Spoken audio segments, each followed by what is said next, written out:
ગીર સોમનાથ જિલ્લાના તાલાળા ગીર નજીક આવેલા મંડોરણા ગામની સીમમાં સિંહ પરિવાર ત્રાટક્યો હતો અને સિંહણોને 6 જેટલી ભેંસોનું મારણ કરતા ખેડૂતોમાં સિંહોને લઈ ભય જોવા મળ્યો હતો।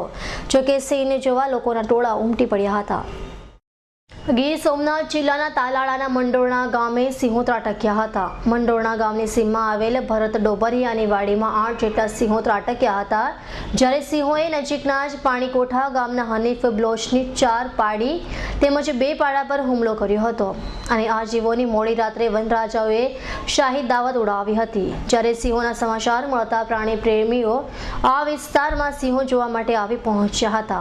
જ્યારે સમગ્ર રાત ભોજન બાદ મદમસ્ત સિંહોને વન વિભાગે ફરી જંગલ તરફ રવાના કર્યા હતા। ત્યારે ખેડૂતોએ સિંહોને મધ્યપ્રદેશ ખસેડવા પર નારાજગી વ્યક્ત કરી હતી અને કહ્યું હતું કે અમે અને સિંહો એકબીજાથી જોડાયેલા છે અને એકબીજાને સારી રીતે ઓળખીએ છીએ। અમે એની શિકાર પ્રવૃત્તિથી પણ વાકેફ છે અને તેનું નુકસાન અમોને ચૂકવાય પણ છે, જેથી મધ્યપ્રદેશ ખસેડવા મુદ્દે ખૂબ દુઃખની લાગણી વ્યક્ત કરી હતી। ત્યારે સિંહોએ ભેંસોના કરેલા મારણથી પશુપાલકને 2 લાખ જેટલું નુકસાન થયું છે, જ્યારે સિંહોને વહેલી સવારે જંગલ તરફ વન વિભાગની ભારે મહેનત બાદ રવાના કરાયા હતા। આ તાળા તાલુકાનું મંડોરણા ગામ છે અને વન્ય વિસ્તાર જ ગણાય, જો કે આ બધો ગીર વિસ્તાર જ ગણાય છે, બરાબર। અને એશિયા ખંડનું માનો તો એક કેસરી સિંહનું સ્થાન એક આ ગીર વિસ્તાર જ છે, પૂરા એશિયા ખંડનું ગીર।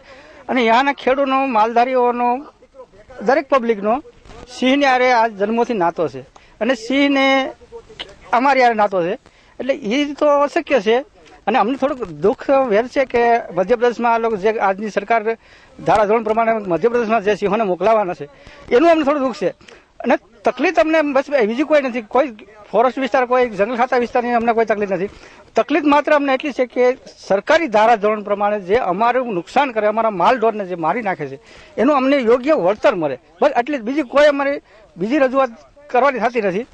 અને 12 વાગે અરજદાર બ્લોચ હનીફ દોસ્તુ મોહમ્મદ એનું રહેવાસી છે પાણીકોઠા, તે રેન્જ ઓફિસે આવેલા અમને રૂબરૂ અરજી આપેલી કે ભાઈ ગઈ રાતના અમારા માલઢોર નીકળી ગયેલા અને મંડોળાના ભરતભાઈના ખેતરમાં ગયેલા અને તે દરમિયાન વન્ય પ્રાણી દ્વારા એનું મારણ થયેલ છે, જે બાબતની અમે તપાસ કરવા આવેલ છે અને પંચો દ્વારા જે કાંઈ માલઢોરની કિંમત આકાર છે એ અમે એને નોંધ કરશું અને આ જે કાંઈ વળતર છે સરકારના જે કાંઈ નિયમ મુજબ વળતર મળે એ મળવા પાત્ર છે એને રકમ મળશે।